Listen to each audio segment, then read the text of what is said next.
Roast করার সময় মশলাটাকে ভালোভাবে কষিয়ে নিতে হবে, তারপরে চিকেনগুলোকে দিয়ে দিতে হবে। আমি চিকেনগুলোকে ভেজে রেখে দিয়েছি, মশলাটা কষানো হয়ে গেলেই চিকেনগুলো এর ভিতরে দিয়ে দিব। মুরগি ফ্রাই করা হবে, চিকেন ফ্রাই। ওয়াও, একদম গরম তেলে দেওয়ার সাথে সাথেই অবস্থা খারাপ। চিকেন ফ্রাই করা হচ্ছে গাইস। আসসালামু আলাইকুম, কেমন আছেন সবাই? আশা করি সবাই ভালো আছেন। জিনাত শওকত ব্লগ থেকে নতুন আরেকটি ব্লগে আপনাদের সবাইকে স্বাগতম জানাচ্ছি এবং তার সাথে সাথে 2026 সালের নতুন বছরের অনেক অনেক শুভেচ্ছা রইল। নতুন বছর নিয়ে কোনো প্ল্যানই আমার ছিল না।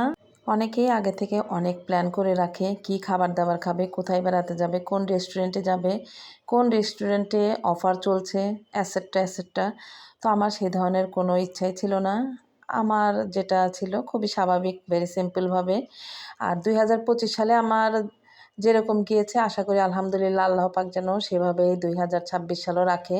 এটাই হচ্ছে আল্লাহর কাছে একমাত্র চাওয়া থাকবে। আর পরিবর্তন করার মালিক হচ্ছে একমাত্র আল্লাহ। যদি এমন হতো যে 2025 সাল যেমন গিয়েছে, আগামী 2026 সালে নিশ্চয়ই আমাদের লাইফে কোনো পরিবর্তন আসবে। যেমন আমরা একজন গৃহিণী মানুষ, তো আমাদেরকে সকালবেলা ঘুম থেকে উঠেই রান্নাঘরে যেতে হয়, কাপড় কাচতে হয়, বাসন মাজতে হয়, ঘর বাড়ি ঝাড়ু দিতে হয়, তারপর ওয়াশরুম পরিষ্কার করতে হয়, বাচ্চা কাচ্চাকে পড়াশোনা করাতে হয়, সকাল দুপুর রাতে রান্না করতে হয়, 3 বেলা নাস্তা বানাতে হয়।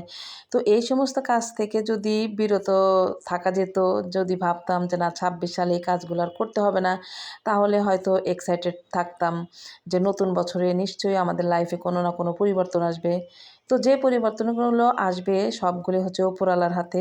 তো যাই হোক, 31st নাইটে আমি ভেরি সিম্পলভাবেই, আমি তো আমার মেয়েদেরকে মাঝে মাঝে পোলাও, রোস্ট এগুলো রান্না করে খাওয়াই। তো অ্যাজ ইউজুয়াল সেভাবে আমি 1 তারিখ অর্থাৎ 2026 সালের 1 তারিখ রাতে, সারাদিন সময় পাইনি, রাতে একটু মেয়েদের জন্য হালকা আয়োজন করেছিলাম। তার সাথে ছিল হচ্ছে সাদা পোলাও, রোস্ট, গরুর মাংসও ছিল। আর অনেক দিন হচ্ছে কাবাব বানাইনি, তাই একটু কাবাব বানিয়েছিলাম। তো রাত হয়ে গেছে, রাতের বেলা রান্না করতেছি। সর্বপ্রথম পোলাওটাও রান্না করেছি, আর এক চুলায় হচ্ছে চিকেনটাকে ফ্রাই করে নিচ্ছি। সাদা ঝরঝরে পোলাও, আর আমি সাদা পোলাওর ভিতরে মাঝে মাঝে একটু জাফরান দিয়ে থাকি। এরকম পোলাওটা দেখতেও যেমন ভালো লাগে, আবার খেতেও অনেক ভালো লাগে, মানে খাওয়ার প্রতি একটা আগ্রহ থাকে। তো যাই হোক, রান্না করতে বেশ ভালোই লাগে। তবে এত শীত পড়েছে, গরম পানি ছাড়া তো কোনো কাজই করা যাচ্ছে না।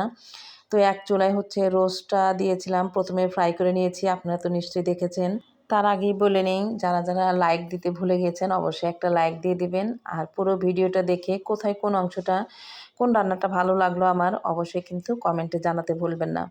তো যাই হোক, চিকেনগুলোকে সুন্দর করে ফ্রাই করে আমি হচ্ছে প্যাকেট মশলা দিয়ে রান্না করছি। আর তার সাথে সাথে আমার বাসায় থাকা যে মশলাগুলো ছিল, আদা বাটা, পেঁয়াজ, রসুন বাটা এগুলো, আর হচ্ছে একটু দিয়েছি হচ্ছে লেবুর রস, আর টক দই ছিল না, গরুর দুধ দিয়ে রোস্টটা তৈরি করছি খুব সিম্পলভাবে।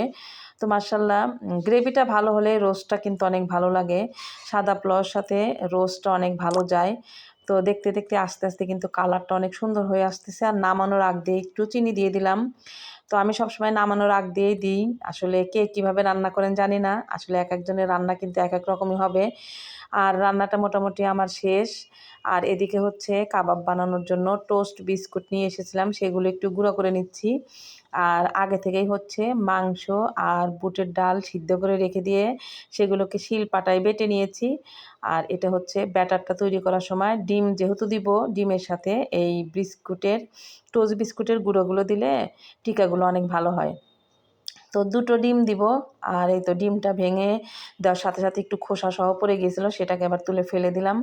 আর ডিম ভালোভাবে আগে পুরো ডাল আর মাংসর সাথে মাখিয়ে তারপরে হচ্ছে এই তো বিস্কিটের গুঁড়াগুলোকে একটু একটু করে দিয়ে দিয়ে পুরো বাইন্ডিংটা আমি তৈরি করে নিব।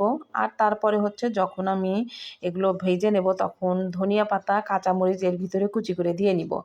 তো এই তো আমি টিকাগুলো বানিয়ে নিচ্ছি। রাতের বেলা একদম এত শীত, তারপরেও এখন মেয়েদেরকে একটু রান্না করে খাওয়াবো। তো এটা কিন্তু নতুন বছর উপলক্ষে না, এটা আমার দেখা যায় যে প্রতি সপ্তাহে আমি মেয়েদেরকে এভাবে একটু একটু করে রান্না করে খাওয়াই। আবার বলবেন না যে সব করে রান্না করছে সেটা আবার দেখাচ্ছে, সেটাও না। আসলে এরকম খাবার কিন্তু আমরা সবাই খাই এখন, বাইরে যেই হোক ঘরে হোক সবাই ঘরোয়া রান্নাটাই বেশি পছন্দ করে। আর আমি স্কুল থেকে আসার সময় একটা দই নিয়ে এসেছিলাম, যে রাতে তো পোলাও টোলাও রান্না করব, তাহলে একটু দই হলে ভালো হয়। আর রান্না কিন্তু শেষ, টেবিলে সব কিছু গুছিয়ে নিয়েছি, আর আলাদা করে কোনো ডেকোরেশন করি নাই।